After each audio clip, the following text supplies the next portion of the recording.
Welcome to another Scientific Baits podcast. This one's a blog again. Thought I'd do the November blog as a podcast. Podcasts seem to be going down quite well with people. Fits in with people's lives. You can listen to things, as you're driving your car from work to work. Some people drive for a living. It just seems as if it's nice and convenient for people. So decided to do the November blog in podcast form. So to start things off, I'd like to have a little chat about social media. At the moment, the only social media that I actually use for the business is Instagram. Used to use Facebook, did have quite a decent following on there. But after lots of issues, there's quite a lot of silly people on Facebook, decided to come off Facebook. Haven't used Facebook for around about 18 months. So I was quite surprised when somebody told me that apparently I've been banned from somebody's page on Facebook, another bait maker. I'll say the name, Specialized Duke Baits. Apparently he's telling people that he's had to ban me from his Facebook page. Well, I've got no interest in his Facebook page or what he does. So maybe he dreamt that one up the same time as he dreamt up the idea that carp can taste his hook baits from 300 yards. So maybe that was another dream. But anyway, we'll leave that there. So as I'm doing these podcasts and people are liking them, I wouldn't mind it if people spread the word around, get a few more people listening to these podcasts. I think they're available I load them up to YouTube and Spotify for podcasters, and then I think it also goes to Amazon Music, Google Podcasts. So there's quite a few outlets where you can listen to these podcasts. And if I get quite a lot of traffic on these podcasts, it's building up. There's a few hundred people listening to these podcasts. Then I'll probably start running a few competitions. What I could probably do is ask people to submit topics or questions, things that they'd like me to chat about on the podcasts. And I can pick the best ones and maybe start giving a few small prizes out, hook baits and things, pots of powders, whatever. Just keeps people interested, makes it a bit more light-hearted. It's, worth tuning in. You might get a free pot of hook baits or something. So, yeah, just thought I'd do that. Livens things up a little bit. So, here we are, nearly December. It's December very, very soon. And today it's absolutely freezing. My unit was real cold today. I don't think the temperatures outside got above -1 all day long. And I still see there's people still out there. There's people still out there fishing. And there's people still catching. And I don't really do many catch reports for the HXB these days because I don't sell an awful lot of it, although it's an extremely good bait in the cold weather. Extremely good bait. I mean, it's a good bait. It's a good bait year round. As I've spoke about before, had some very good results on the HXB. It's actually caught a county record in my own county, Staffordshire, way back in 2013. 45-pound, 5-ounce, biggest fish in the lake, biggest fish in Staffordshire. That was a fantastic result for the bait. It's also caught fish to over 70 pound in France. I think it's the only bait of mine that's caught fish over 70 pound in France. So there's quite a few more people since I've done these podcasts that have decided to have a bit of HXB. There's lots of anglers that buy bait from me that'll never want me to publish their captures because they just want to keep things to themselves. They do tell me what they're catching. There's lots of anglers that tell me what they're catching, so I know what they're catching, so I still get the job satisfaction that I'm after. And there's also anglers using the HXB at the moment on no publicity waters, which is something that, as I said before, it's quite unfortunate from a business perspective that you can't publicize these captures. But I know what they're catching, and there's one particular chap, I won't say what part of the country he's from, and he's bought some HXB off me. He's on the strength for the podcasts. I know it's on the strength for the podcasts. And he's been using the Frankie mix all year, and he's been catching really well. He's had fish up to 40 pound, multiple captures. There's quite a lot of fish in the lake that he's fishing. It's a reasonably big lake. I think it's about 20 acres. and he's been catching really well on the Frankie mix. As I say, he's had fish to £40. I think that's the second biggest fish in the lake. And he's the only angler on the lake using the bait. He doesn't use loads of bait either, so he's not really applying lots of bait, but he's catching very consistently, and he's decided to give the HXB a go. Now, he went out using the HXB and the Frankie mix, possibly one on each rod, whatever he was doing. I'm not 100% certain. So he's bought this HXB, and as happens so many times, he's gone out there. He wasn't going to go fishing. One of his mates who's in the syndicate twisted his arm into going for just to do a 24-hour session. And lo and behold, the first time he's used the HXB, he's had 2 fish on the Frankie mix, both 20s. And the HXB's produced a 32 and a 28, both commons. Good fish for the lake. So there you go again. It's never been introduced into that lake, 100%. Nobody's ever used it down there. And he's had 2 good fish. And I think his mate blanked. I don't know what his mate's using. He says that quite a few of the lads on there using the very large bait firms baits. And there we go. The proof is in the pudding. The HXB, the water's getting cold now. Well, it's pretty much, I would say the water temperatures now they're getting down to probably, depends on the depth of the water, I would say, but they're getting down to as low as they'll get to. So, and the HXB's extremely good track record in cold water. The cinnamon, extremely good in cold water. And I use the cinnamon bark essential oil in that bait. And there's a good reason for this. Because one of the first essential oils that I ever used was an essential oil called cassia. It's related to cinnamon. Cassia is similar smell, and when I did more research into the components that the carp can detect in the essential oils, I noticed that the cinnamon bark essential oil, it gave me the best of 2 essential oils that were good. I'd already tested the HXB with cinnamon leaf essential oil, which is what you'll hear a lot of people say they use.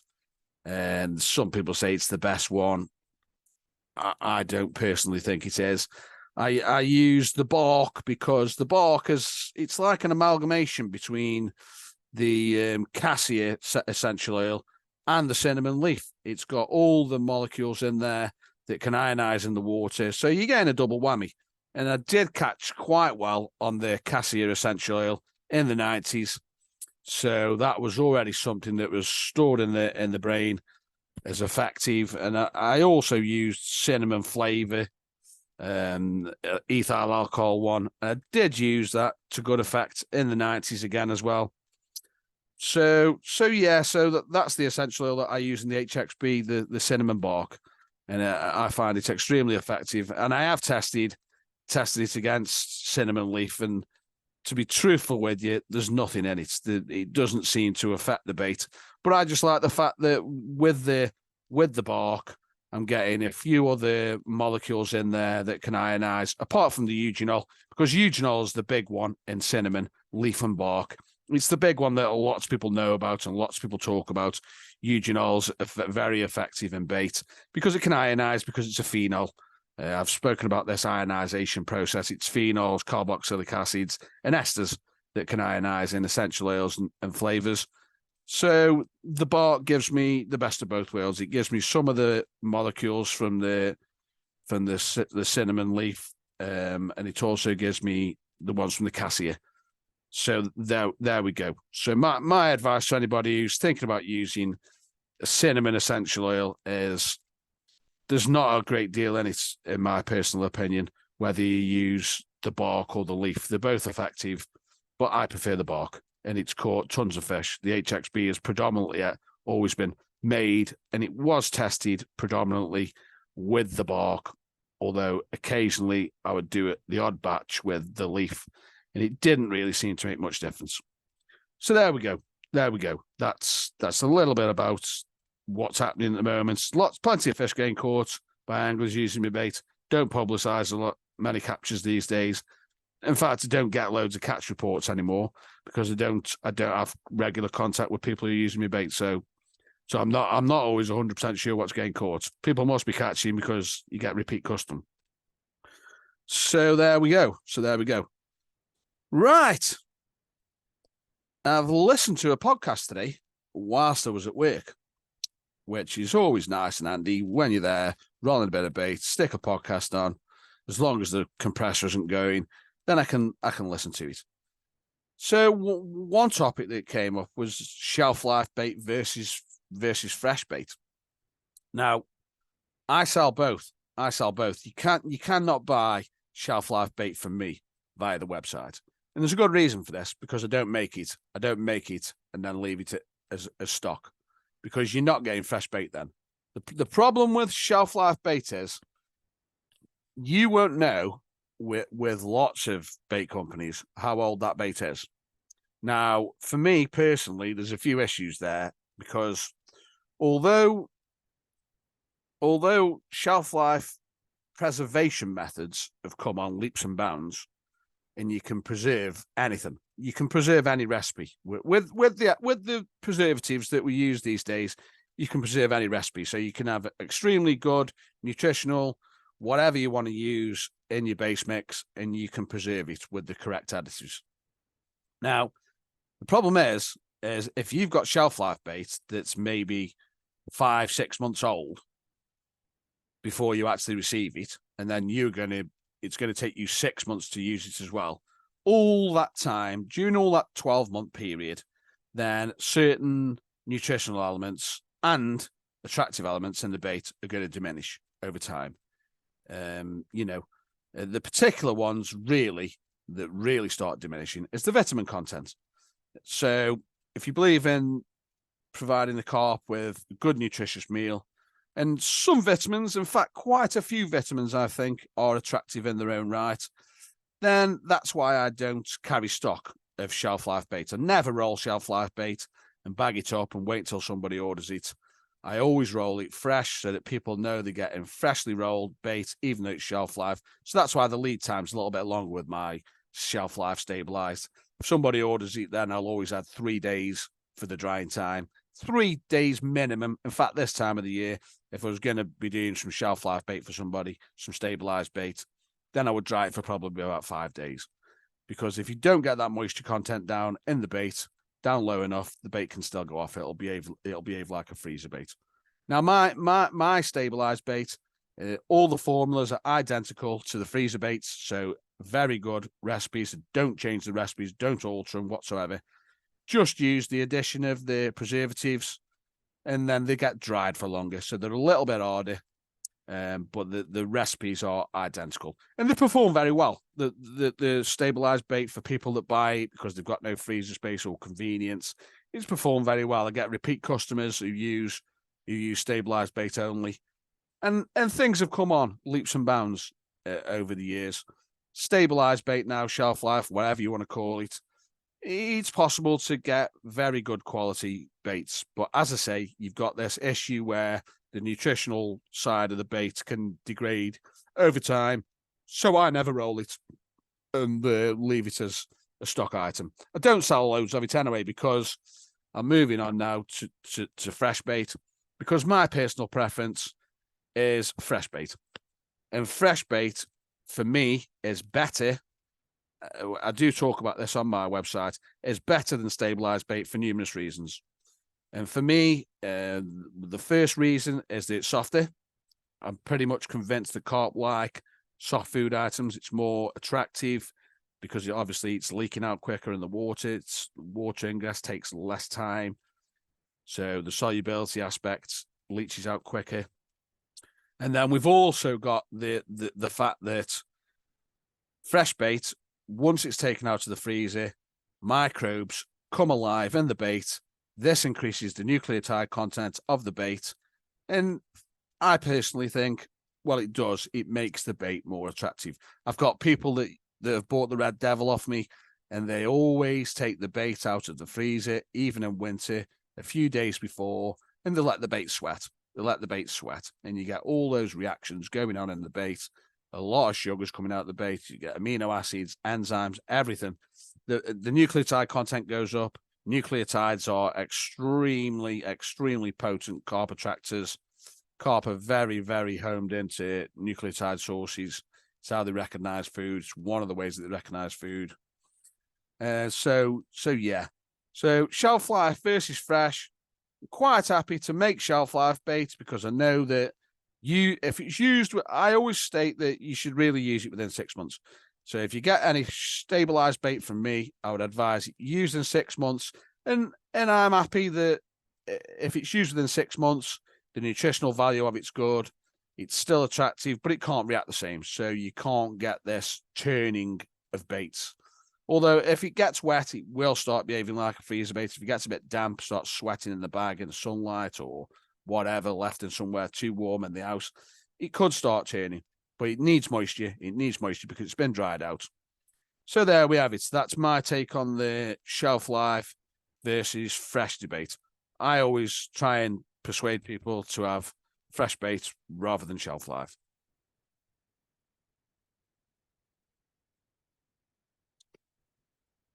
Now, one thing I have been thinking about is I've done a lot of fishing on small waters. I've done a lot of fishing on small waters. I've also done quite a bit of fishing on big waters. And the reason why I like small waters is because I'm interested in bait, and I've always made my own bait. I'm interested in bait. Now, small waters for me are an excellent place to test bait on. Spoke about it before. You're always on the fish. There's different factors involved in small waters, but you know that wherever you put your bait on a small water, it's not going to take the carp very long to find it. It's not going to take the carp very long to find it. Although small waters do present a whole set of challenges in themselves. I mean, you can get an awfully wide range of small waters. You can get small waters that have got hardly any fish in, and I've fished a few of those. You can get small waters with quite a good head of fish. So all small waters aren't the same. Now, for the sake of clarity, I personally would class a small water as anything up to about maybe 4 or 5 acres. But that said, I have fished waters of around 4 acres. And although, yes, they're not massive, because of the shape of the lakes. Now, I think this is quite important. Because of the shape of the lakes, you can have periods of time where all the carp can be stuck at one end. For instance, the first water that I really seriously fished for carp in a concerted manner, campaign style fishing, putting bait in, fishing it regular. It was about 4 acres, but it is 4 acres. It's still, the lake's still there, and it was an old estate lake, but it was a very, very long lake. It's around about 400 yards. Now, at 4 acres, it certainly couldn't be called a big water, but at the same time, there could be periods on that lake where if you weren't at the right end of the lake, you wouldn't catch anything, and that could happen for days and days and days. So the fish could all be up one end of the lake because it's a long lake, quite narrow. So for the sake of clarity, I would personally, in my own fishing, I still think of anywhere as small, under about 5 acres. But you can get some small waters. They're a million miles away from, a round lake that's around about 4 acres. The carp are always in front of you. I think they're always in front of you. You get different conditions changing where the fish are sitting, the wind, etc. But sometimes on small waters, they're of a particular shape. I think sometimes the carp can be concentrated in a particular area for a longer time. So you may well not always be on the fish on certain small waters. Now, I've fished some small waters with some big fish in, and I think that there's quite a few things that you can do on small waters, particularly with your bait, to help you to catch these big fish. You know, I always look at people, if they're fishing a small water and they're not applying any bait, I always think, you know, I've seen people on small waters doing a lot of time, not really applying any bait, and I just think they're wasting so much time, because on a small water, you really can get your bait working for you. You can really get your bait working for you. And as I've spoke about before, done a few campaigns on small waters, and application of bait, getting the fish, used to seeing that food source, picking it up, you can get them onto your bait. I mean, I won't dwell too much about my theories about opioid peptides, etc. But carp will exploit free food. And if it's good, if it's attractive, and they like the taste of it, and it's digestible, they'll keep eating it. So the more you put in the lake, the more they eat without getting caught, the confidence builds, and you can get carp. There's no two ways about it. You can get carp looking for your bait. You can get them looking for your bait. You can get them tuned into the smell of it, which, you know, they can recognize loads of different things on it: the flavor, the essential oil, the profile of the bait, the amino acids that are coming off, etc., etc., etc. We'll not go too deep into what they're picking up on, but as I say, this first water that I fished in the 90s, the mid-90s, 1995, I was a relative novice, and I went onto this water, and I did a baiting campaign during the close season, back in the days when you had close season. I didn't put mountains of bait in. I would say that for the 2 weeks running up to the season, start of the season, which was June the 1st, and I think it changed from June the 16th, because I think the close season had been abolished, but some clubs were still keeping a close season of sorts. So I applied round about 4 kilos of a spicy fish meal, got green lip mussel in, and the results in the first 2 or 3 weeks of fishing that lake were phenomenal. It was obvious that I chose the right area to introduce this bait. I introduced it all in one area of the lake, which people knew the carp got down there during the close season, but it was sort of a myth, if you like, that the fish would never get caught from there during the first few weeks of the season. But I proved all that wrong, because on the opening night of the season, I think I had 4 or 5 fish. And it was obvious that these fish were all over this bait. And then, without getting into it too much, I was getting takes from all around the lake. I was fishing quite regularly, more than I've ever fished before, doing a couple of nights a week, afternoon here and there. Wasn't really working properly, doing odd jobs on agencies and stuff. I'd not long finished being a student, and it was unbelievable. It was just as if wherever I put one of those baits in, I was getting a take. And without bigging it up too much, that wasn't happening for anybody else. But I'd applied all this bait. I'd obviously created this search image in the carp's minds. It was a good bait that I was putting in. It got milk proteins in as well. Got a good level of milk proteins in. So maybe there's an opioid interaction going on. Wasn't something I was aware of back then, the opioid interaction thing.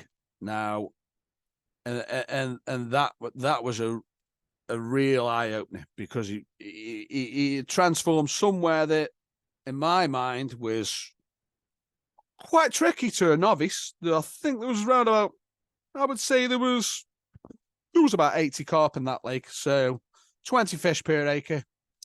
Very old fish, stocked in 1958. And the baiting aspect of it, it made it easy. It made the fishing easy. You know, I caught well over twice as many fish that year than I'd caught the previous year, which was my first year on the lake. And the application of the bait was the big game changer. It was a big game changer. You know, I was going down, I carried on pre-baiting for the first couple of months, and it was very, very rare that I would blank. It was very rare that I would blank after pre-baiting. And I wasn't using loads of bait by today's standards.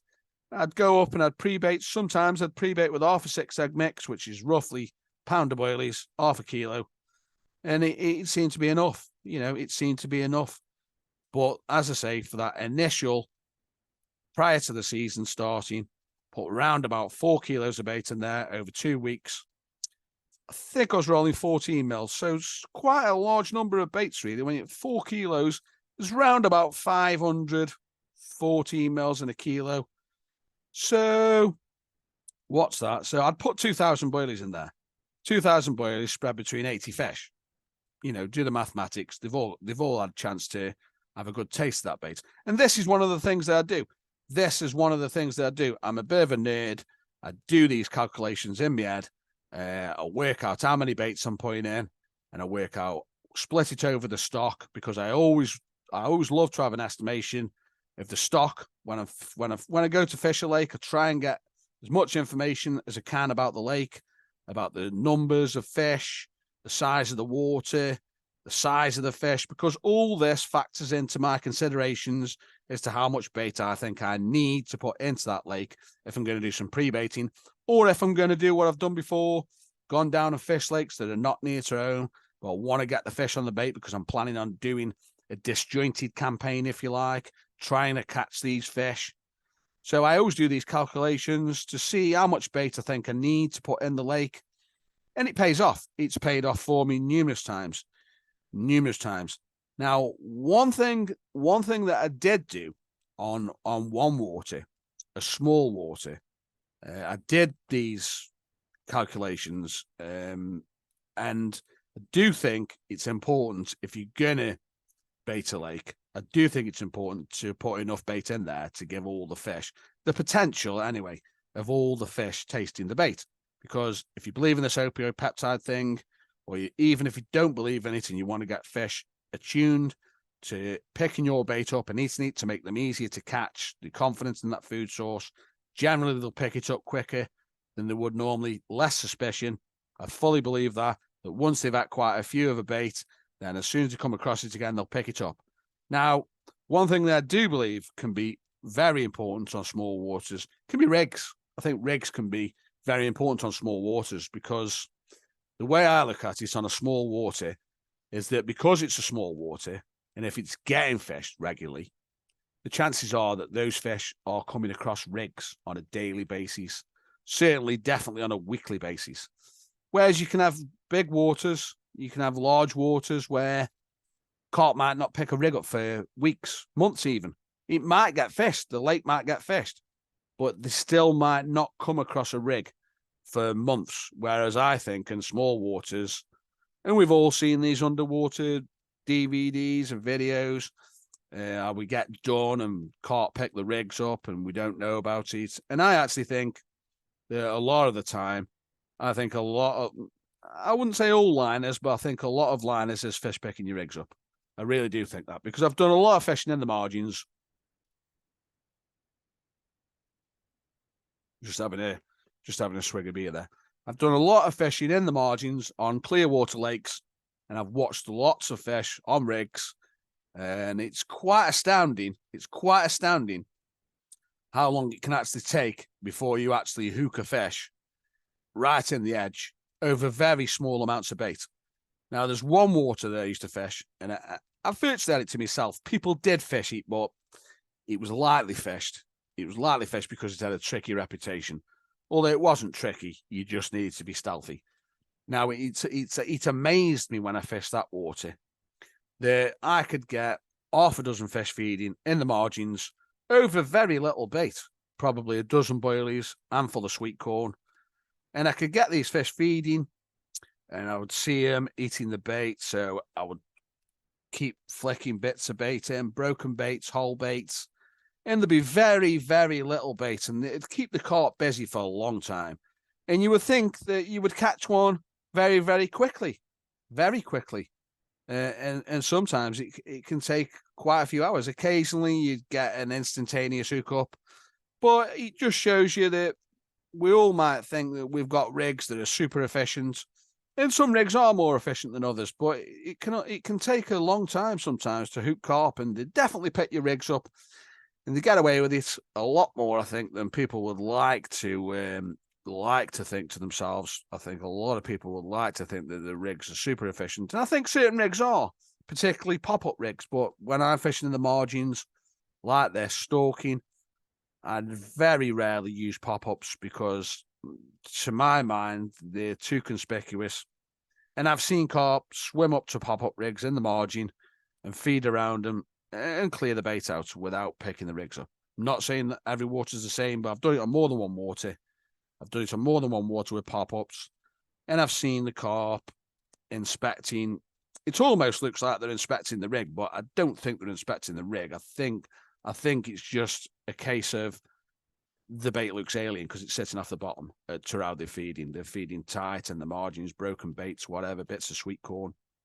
And that's my experience of it. I have caught carp stalking in the margins on pop-ups, but I have also seen pop-ups get ignored. So that's another thing. Now, one particular thing that I did do on one small water that I fished was, now people get obsessed with hook baits nowadays. All this thing about having the most attractive hook bait because it gets you the take quicker. So people are interested in buying all these super duper hook baits. Now, my thinking on one particular water completely flipped that on its head. Now, there was only a low stock of carp in this water, but half a dozen of them were big. Half a dozen of them were big fish, over 30 pounds. Now, there was some small fish in there, doubles, and then some 20s. And the first time I fished the water, I caught a reasonably good fish straight away, a 25 mirror. Now,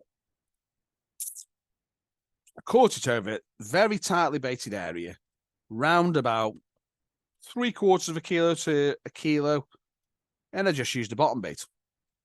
Now, I'd noticed that once I fished the water a couple more times, I noticed that a lot of anglers on there would just put very small amounts of bait in the margins. And I don't know what hook baits they were using, but it seemed like, because people used to have to record the catches, it seemed like lots of them caught quite a lot of the smaller fish, shall we say. I mean, quite a few of them were 20s, but there was some doubles in there. Now, I came up with this theory that if you fished over reasonable amounts of bait on there, say half a kilo, on a tight patch, half a kilo of boilies, tightly baited, then I seem to come to the conclusion that the small fish came in and they would eat a few baits. I couldn't see them because I wasn't doing it in the margins. And I think they would come in and eat a few baits, but I think the bigger fish were a bit greedier, because obviously a bigger fish is going to need more food. I mean, that's another podcast entirely. Do big fish eat more food than small fish and need more food? And I would say, as a general rule of thumb, I would say that, yeah, bigger fish generally need more food. It stands to reason, but it's not a given. Now, people go on about this making your hook bait more attractive. Now, I came up with an idea in my head that on there, I didn't want to make my hook bait stand out at all. I didn't want a bright one on there, pop up or anything. I didn't want a boosted hook bait. I mean, I do sell boosted hardened bottom baits, and I'll come around to that. But what I wanted to do on there, because I didn't want to get takes off these small fish, I didn't want a hook bait that drew the carp to it first. I didn't want an elevated food signal. So I used the bait straight out the bag. And this was a killer method on there, because within the first few fish that I caught from the lake, I'd caught, I think I'd caught one, two. I'd caught the hardest fish to catch in the lake, which was a 30, another 30, a couple of 20s, and then within a short period of time, I caught the biggest fish in the lake. And I was just using one straight out the bag, so the attraction levels were exactly the same as the freebies, And now my rationale about this, my logic about this was that these small fish came in, so I didn't want these small fish to come in and then zone in on the hook bait and then just pick it up and I catch one. Because I honestly believe that you can blow a spot. You know, you can catch a fish off a spot and that spot might die then for a day, couple of days, whatever, even if there's bait there. Because obviously carp do release these, I think it's called Shrek stuff. It's an alarm pheromone when they get caught. And we all know that there's only so many fish you can catch off a spot before the spot dies. So I wanted to bait quite heavily. And my theory was that bait heavily, use a bottom bait straight out the bag.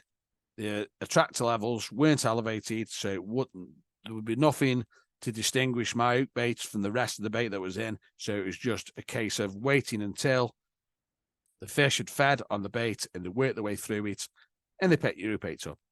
And I didn't want to hook the first fish that came in on the spot.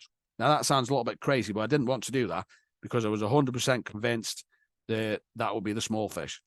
And actually, the day that I caught the biggest fish in the lake, I'd done the usual thing. I'd done tight baiting, reasonable amount of bait, 3/4 kilo of bait, 18 mils, tight baiting, 18 mil out the bag, straight on the air. And I caught the biggest fish in the lake on the first night of the session. And then the next day, that day, because I caught it in the morning, I said to the lad I was with, I said, I'm going to change my baiting strategy tonight. I said, and I bet you I'll catch one of these small fish. And I changed my baiting strategy completely. I just scattered 20 baits, scattered them all around, not a massive area, but a bigger area than what I'd normally be tight baiting with lots of bait. I scattered a few baits around, 20 baits. Same again. Don't think I bothered changing the bait. Still one out the bag, and I caught one of the small fish. And that said to me that these small fish, that these fish in this lake, they like this bait, certainly like this bait. But it said to me, small amount of bait in that lake, it would up your chances because obviously probability, less baits to be picked up and eaten, then it increases your chances of catching whatever comes in first. And that seemed to work on that lake. And been on lots of small waters and I find them fascinating. You know, lots of the famous carp waters, Redmire, Ashley Pool, very small waters.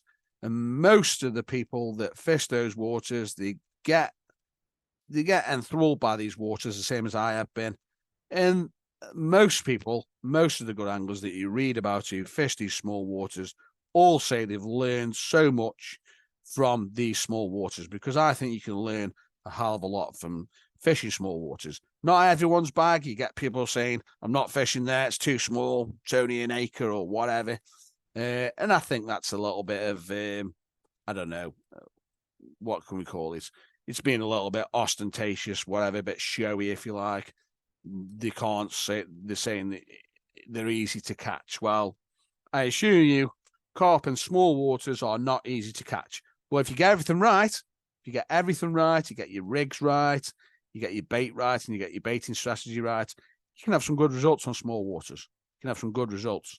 But on the other hand, you can go on small waters and you can kick your arse. You can go on small waters, and they can be very difficult because they're very pressured. They know you're there. You're getting fish for. And it can be very, very difficult sometimes on small waters. Very difficult. Goldendale, don't know if any of you have heard of Goldendale.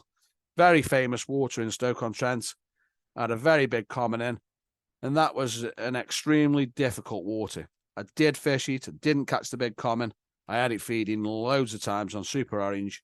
And I'll be honest with you, without going into it in too much detail, I watched that fish eat kilos of Super Orange. I watched the fish eat it. Now, gotta hold my hands up here.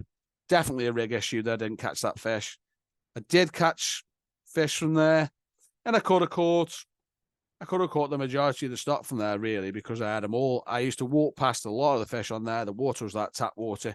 I used to walk past a lot of the fish on there, feeding on my bait, and I wasn't interested because there was only one fish that I was after in that lake, and that was that common. It was a 40-pound common, fantastic fish, real deep-bodied fish.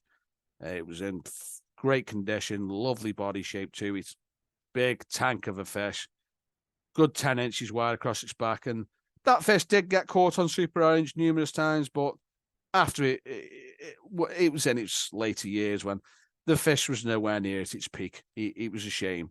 That fish hung on for a long time, and there was people catching it and when it was 20 odd pounds, and it was, I don't know how it hung on for so long, actually. It was in terrible condition in the end. It was a shame. It's a shame to see such a fantastic fish end up like that. I never went back after I should have caught it. I had a short campaign on there. I mean, I did do the odd night on there, but the only concerted bit of fishing I ever did on there was I did around about 2 months on there, fishing day sessions only, and I was baiting it with a hell of a lot of bait. Well, not a hell of a lot. I was putting in about 4 kilos of Super Orange a week and a bucket of particles twice a week. And I had them fish fully tuned into that bait, and I caught a few on Super Orange, but I didn't get the main prize, and we don't always catch them, do we? We don't always catch the ones that we want to catch. But the following year, I went on to another small water with a few rig refinements, and I did the business on there. So there we go. In a failure, I learned a lesson and implemented the changes, the lessons that I'd learned, making more. I needed to make a more efficient bottom bait rig. I mean, I was using a rig on Goldendale that had caught a hell of a lot of carp on, a lot of carp, but it just wasn't good enough. That fish, that big fish, and those fish on there seemed to be very adept at getting rid of rigs, very adept. And the ones I did catch from there were all on pop-ups, but I saw this big common once I got out feeding on the Super Orange after pre-baiting for a few weeks. And I saw it wasn't really interested in pop-ups. It was not really interested in pop-ups. In fact, I would say it was consciously making a decision to avoid the pop-ups and the margins. And I saw it eating lots of Super Orange. In fact, you might not believe this, but I actually fed that fish, that one individual fish, 40-pound common. I actually fed that fish 2 kilos of Super Orange one morning, and it ate the lot. It ate the lot. Over about 2 or 3 hour period, that fish ate the lot. And how the hell I didn't catch it, I don't know. All I can say is crap rigs. But there we go. We don't always catch them, do we? We don't always catch the ones that we want to catch, and that's carp fishing.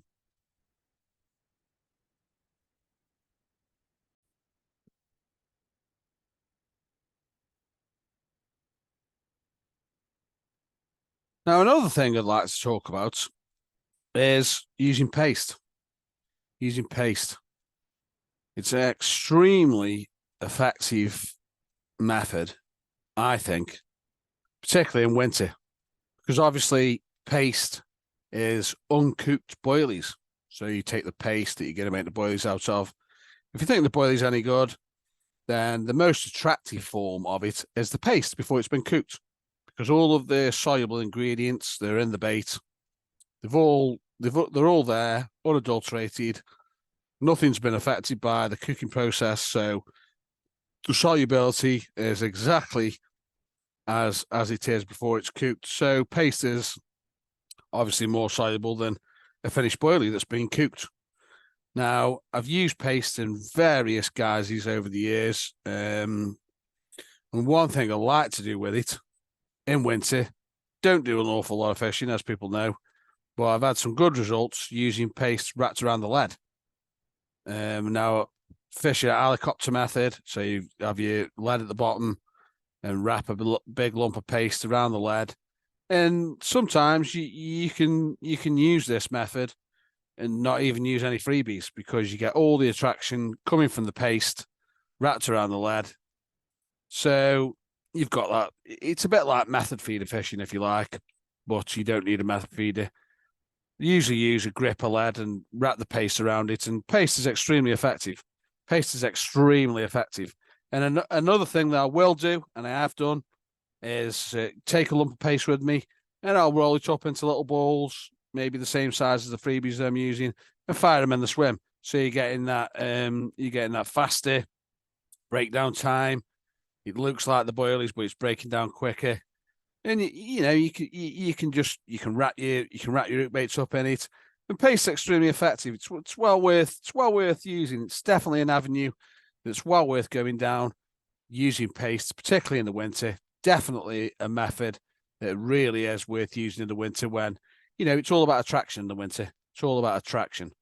I mean, it's about attraction any time of the year, but more so once the water's cold, you've got that, the kinetics of the water's all changing because the water molecules are all moving around slower. There's less energy there. And if you can speed up the attraction process, then you're onto a winner. You're onto a winner. Now, as I say, listen to a podcast today, and it's the John Llewellyn podcast with Carp Chronicles. My old mate Sam's done a podcast with John Llewellyn, and I was very, very happy to hear that John is sitting in my camp with regards to hook baits. John seems to have the mindset that why do you need a hook bait other than anything that's the same as what you're feeding? And I entirely agree with this. Now, I have spoke about it before. That I do think colours can be important, and I do think colours can be important. I've gone on some waters, and without a shadow of a doubt, using a coloured hook bait has definitely got me more bites. Definitely. No two ways about it. It's got me more bites. Now, that doesn't mean to say that you need a hook bait from somebody else other than the person who you're buying your bait off. So say you're using Super Orange and you think Yellows is doing the business, then for my mind, a yellow Super Orange pop-up will do the job. You don't need these super duper hook baits that are all singing, all dancing, supposed to be super attractive, more attractive than anything else. I mean, what I will say is if these standalone hook baits are so good, or let's do a fair test. Now, the only fair test for a hook bait's effectiveness, in my opinion, is if you're using those hook baits as standalone single hook baits and you're catching lots of fish, then you've got to hold your hands up and say that hook bait is supremely effective. It's an extremely attractive hook bait. It's very, very effective because it's catching on its own. But 90% of the time, well, more than that, 99% of the time, when I see catch reports or any mention of hook baits, they're always fished over free offerings. Now, in my opinion, if you take the free offerings out of the equation, then most of these catch reports wouldn't even happen because the carp are attracted into the spots that you're fishing for the free offerings that you're putting in. So I'll leave it there. I won't labour this point too much, but I think the hook bait is probably secondary to what you're putting in, what you're actually feeding, because that's what's attracting the carp. I'm not saying the hook bait isn't doing the job, because it obviously is. The carp's got to pick the hook bait up before it gets its rig into its mouth. For your rig won't go into the carp's mouth, unless it wants the hook bait. So obviously the hook baits must be attractive enough. But at the same time, unless a hook bait is having outstanding results, fished as single hook baits alone, standalone hook baits, no free offerings, then that's the test of the acid test of an extremely good hook bait. An extremely good hook bait. Now, another thing that I've heard John talk about in the podcast with Sam, which was very interesting, was this thing where the carp were fed in a pond, were fed varying foodstuffs of varying ratios of proteins, carbohydrates, and fats. And after a short period, the carp came to recognize which foodstuff was most suited to what they should actually need, what their body actually needed. Now, very interesting, a very, very big subject that could get quite complicated. Now, one thing I will introduce to you at the moment is a theory known as the protein leverage hypothesis. Now, it was actually Stephen White that put me onto this during the podcast. Now, I became very, very interested in this, when I did a little bit more research.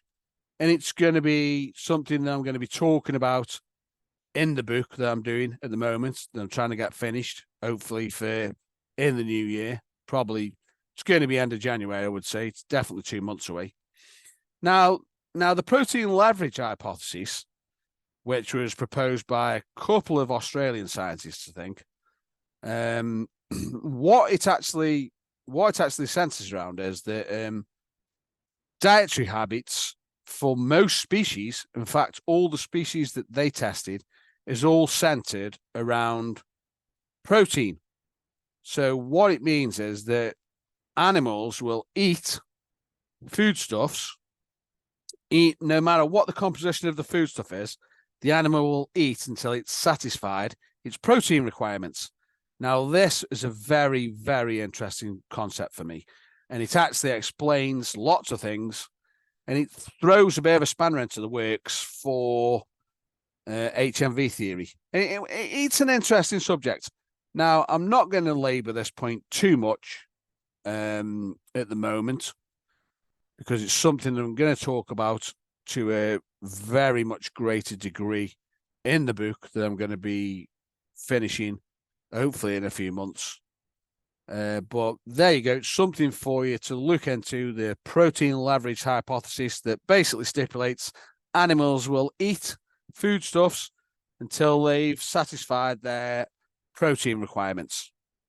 Now, the implications of this are far-reaching because, you know, as John and Sam spoke about in the podcast, this is extremely complicated situation when you've got carp in lakes with natural foods. So, I mean, let's be honest, there ain't many lakes where the only food that a carp's going to eat is going to be angler's baits. You know, those types of waters are extremely hungry. There's too many fish in there. And we'll not even talk about waters like that because, I mean, you know, that's a subject that's open for debate as to what's too many fish. You know, some people will think 50 fish per acre somewhere's got too many fish. Others will think it's 100, whatever. You know, it's just a little bit of a subject that we can't really get to the bottom of without an extremely detailed investigation of it. But there we go. The protein leverage hypothesis, extremely interesting. And although it's called a hypothesis, these two Australian scientists that have studied it, I think, personally, have come up with extremely solid evidence that this is a phenomenon for every species that they tested, including humans. Now, in the podcast, John spoke about saying whether he'd be interested. Well, John said that he'd be happy for anybody to mention to him anything that they thought he was wrong about. Now, I didn't really think John was necessarily wrong about anything, but he never mentioned anything about opioid-peptides. Now, whether or not he knows nothing about opioid-peptides, it's not an area that he studied. But what I will propose to you, John, is that you could really incorporate this opioid-peptide issue into your thinking about bait, because it seems to everything that you said on the podcast, it was all said as if you weren't aware about this issue. Now, John is big on the nutrition side of bait. He's definitely big on the nutrition side of bait, which is a bit prosaic to me. It's a bit old at. You know, it's all singing from the same sheet. You got a small nucleus of anglers, if you like, that are all subscribed to this. Bait is all about nutrition, and that's why carp eat the bait. I don't necessarily believe that. Now, what I will say is that bait seems to be stuck in the 1970s. Now, every avenue in life that you look at, it moves on, and it moves on through the acquisition of knowledge. And you've got to remember that when the HMV theory was conceived in the 1970s, opioid peptides were yet to be discovered. Opioid peptides were not even discovered by scientists and the implications of them and their addictive nature until I think the 1980s, round about the 1980s. So this opens up an absolutely enormous sphere for us to investigate with regard to carp baits, because all the early results from Fred Wilton all centered around pre-baiting. Pre-baiting is the perfect way to form addictions, attachments, if you like.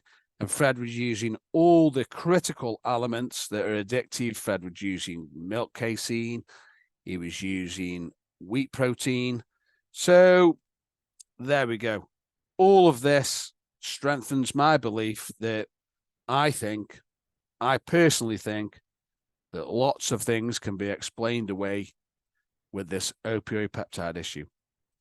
And I don't necessarily think that nutrition is not a factor at all in bait, because animals, as we've seen, as John pointed out, will gravitate towards the correct nutrition that the body needs.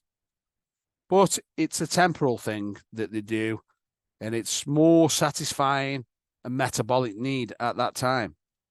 So, the way I liken it is that, humans get a bit hungry and you have some food, and you'll have certain days where you feel like you just want to eat a lot of protein or whatever, or your body will be craving fats or whatever.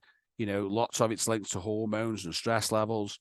It's an extremely interesting subject that I'll be covering in much more detail, and it's going to get fairly technical in the book that I'm going to be writing. And the book's definitely going to be called Beyond Fred, An Unexpected Journey, because that really means that I was an advocate of Fred Wilton's HMV theory, and then all of a sudden, everything deviated away from HMV theory, and I was on an unexpected journey. This journey that I'm now on with bait is an unexpected journey, because I thought I knew all the answers. And it seems like lots of people think they know all the answers about bait, and it's all centered around nutrition.